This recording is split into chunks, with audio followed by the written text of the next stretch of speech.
السلام علیکم ورحمۃ اللہ وبرکاتہ۔ پیارے ساتھیوں، قرآن کریم ہم پڑھ رہے ہیں اردو زبان میں تاکہ ہمیں سمجھ آئے، اور آج ہم ابھی تک ہم سورۃ الکہف پڑھ رہے ہیں اور 15 سپارہ ہے اور 20 رکوع پر ہم پہنچ چکے ہیں۔ اب آگے شروع کرتی ہوں۔ ہلاکت کے لیے ایک وقت مقرر کر رکھا تھا، یہاں تک پڑھا تھا، اور اب آگے پیش کرتی ہوں۔ اور وہ واقعہ بھی یاد کیجئے جب موسیٰ علیہ السلام نے اپنے جوان ساتھی اور خادم یوشع بن نون علیہ السلام سے کہا، میں پیچھے نہیں ہٹ سکتا یہاں تک کہ میں 2 دریاؤں کے سنگم کی جگہ تک پہنچ جاؤں یا مدتوں چلتا رہوں۔ سو جب وہ دونوں 2 دریاؤں کے درمیان سنگم پر پہنچے تو وہ دونوں اپنی مچھلی وہیں بھول گئے۔ پس وہ تلی ہوئی مچھلی زندہ ہو کر دریا میں سرنگ کی طرح اپنا راستہ بناتے ہوئے نکل گئی۔ سبحان اللہ مالک۔ پھر جب وہ دونوں آگے بڑھ گئے تو موسیٰ علیہ السلام نے اپنے خادم سے کہا، ہمارا کھانا ہمارے پاس لاؤ، بے شک ہم نے اپنے اس سفر میں بڑی مشقت کا سامنا کیا ہے۔ سبحان اللہ، اللہ آسانی عطا فرمائے۔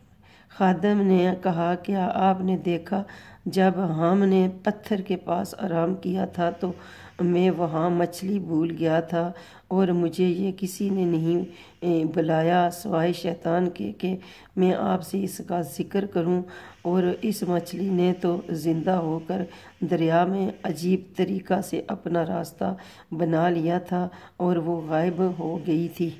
سبحان اللہ، سبحان اللہ۔ موسیٰ علیہ السلام نے کہا، یہی وہ مقام ہے ہم جسے تلاش کر رہے تھے۔ پس دونوں اپنے قدموں کے نشانات پر وہی راستہ تلاش کرتے ہوئے اسی مقام پر واپس پلٹ آئے۔ سبحان اللہ۔ تو دونوں نے وہاں ہمارے بندوں میں سے ایک خاص بندے حضرت خضر علیہ السلام کو پا لیا، شکر مالک عالم زیارت نصیب، جسے ہم نے اپنی بارگاہ سے خصوصی رحمت عطا کی تھی۔ سبحان اللہ، درود و سلام۔ اور ہم نے اسے علم لدنی یعنی اسرار و معارف کا الہامی علم سکھایا تھا۔ اس سے موسیٰ علیہ السلام نے کہا، کیا میں آپ کے ساتھ اس شرط پر رہ سکتا ہوں کہ آپ مجھے بھی اس علم میں سے کچھ سکھائیں گے جو آپ کو بغرض ارشاد سکھایا گیا ہے؟ یعنی حضرت خضر علیہ السلام نے کہا، بے شک آپ میرے ساتھ رہ کر ہرگز صبر نہ کر سکیں گے، اور آپ اس بات پر کیسے صبر کر سکتے ہیں جسے آپ پورے طور پر اپنے احاطہ علم میں نہیں لائے ہوں گے؟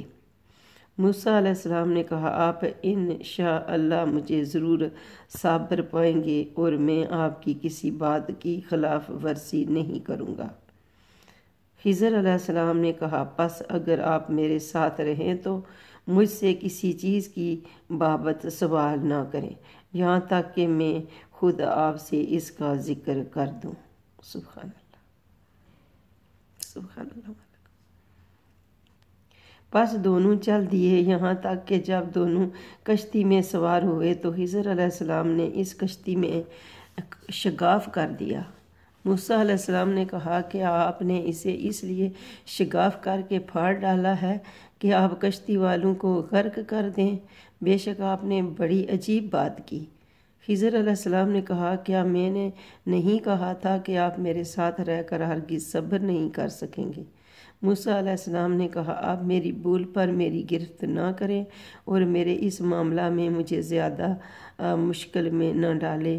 پھر وہ دونوں چل دیے یہاں تک کہ دونوں ایک لڑکے سے ملے تو خضر علیہ السلام نے اسے قتل کر ڈالا۔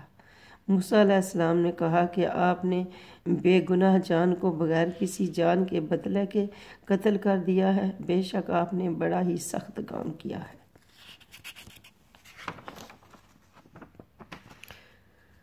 خضر علیہ السلام نے کہا، کیا میں نے آپ سے نہیں کہا تھا کہ آپ میرے ساتھ رہ کر ہرگز صبر نہ کر سکیں گے؟ موسیٰ علیہ السلام نے کہا اگر میں اس کے بعد آپ سے کسی چیز کی نسبت سوال کروں تو آپ مجھے اپنے ساتھ نہ رکھیے گا، بے شک میری طرف سے آپ حد عذر کو پہنچ گئے ہیں۔ پھر دونوں چل پڑے یہاں تک کہ جب دونوں ایک بستی والوں کے پاس پہنچے، دونوں نے وہاں کے باشندوں سے کھانا طلب کیا تو انہوں نے ان دونوں کی میزبانی کرنے سے انکار کر دیا۔ پھر دونوں نے وہاں ایک دیوار بنائی جو گرا چاہتی تھی تو حضرت خضر علیہ السلام نے اسے سیدھا کر دیا۔ سبحان اللہ۔ بسم اللہ الرحمن الرحیم۔ سیدھا کر دیا۔ موسیٰ علیہ السلام نے کہا اگر آپ چاہتے تو اس تعمیر پر مزدوری لے لیتے۔ خضر علیہ السلام نے کہا یہ میرے اور آپ کے درمیان جدائی کا وقت ہے، اب میں آپ کو ان باتوں کی حقیقت سے آگاہ کیے دیتا ہوں جن پر آپ صبر نہیں کر سکے۔ وہ جو کشتی تھی سو وہ چند غریب لوگوں کی تھی، وہ دریا میں محنت مزدوری کیا کرتے تھے، پس میں نے ارادہ کیا کہ اسے عیبدار کر دوں، اور اس کی وجہ یہ تھی کہ ان کے آگے ایک جابر بادشاہ کھڑا تھا جو ہر بے عیب کشتی کو زبردستی مالکوں سے بلا معاوضہ چھین رہا تھا۔ سبحان اللہ۔ اور وہ جو لڑکا تھا تو اس کے ماں باپ صاحب ایمان تھے، پس ہمیں اندیشہ ہوا کہ یہ اگر زندہ رہا تو کافر بنے گا اور ان دونوں کو بڑا ہو کر سرکشی اور کفر میں مبتلا کر دے گا۔ اللہ کے بنا پس ہم نے ارادہ کیا کہ ان کا رب انہیں ایسا بدل عطا فرمائے جو پاکیزگی میں بھی اس لڑکے سے بہتر ہوا اور شفقت و رحم دلی میں بھی والدین سے قریب تر ہوگا۔ اللہ میں بھی ایسی اولاد عطا فرما۔ اور وہ جو دیوار تھی تو وہ شہر میں رہنے والے 2 یتیم بچوں کی تھی، اور اس کے نیچے ان دونوں کے لیے ایک خزانہ مدفون تھا، اور ان کا باپ سالہ شخص تھا۔ سو آپ کے رب نے ارادہ کیا کہ وہ دونوں اپنی جوانی کو پہنچ جائیں اور آپ کے رب کی رحمت سے وہ اپنا خزانہ خود ہی نکالیں، اور میں نے جو کچھ بھی کیا وہ از خود نہیں کیا، یہ ان واقعات کی حقیقت ہے جن پر آپ صبر نہ کر سکے۔ سبحان اللہ، سبحان اللہ۔ درود و سلام دونوں پہ۔ السلام علیکم ورحمۃ اللہ وبرکاتہ۔ پیارے ساتھیوں، بڑی اچھی کتاب، بڑی دلچسپ، بڑے فائدے مند، بڑی رحمتوں برکتوں والی، دوزخ سے بچانے والی، جنت میں لے کے جانے والی۔ پیارے ساتھیوں، اسے ضرور سنو۔ السلام علیکم ورحمۃ اللہ وبرکاتہ۔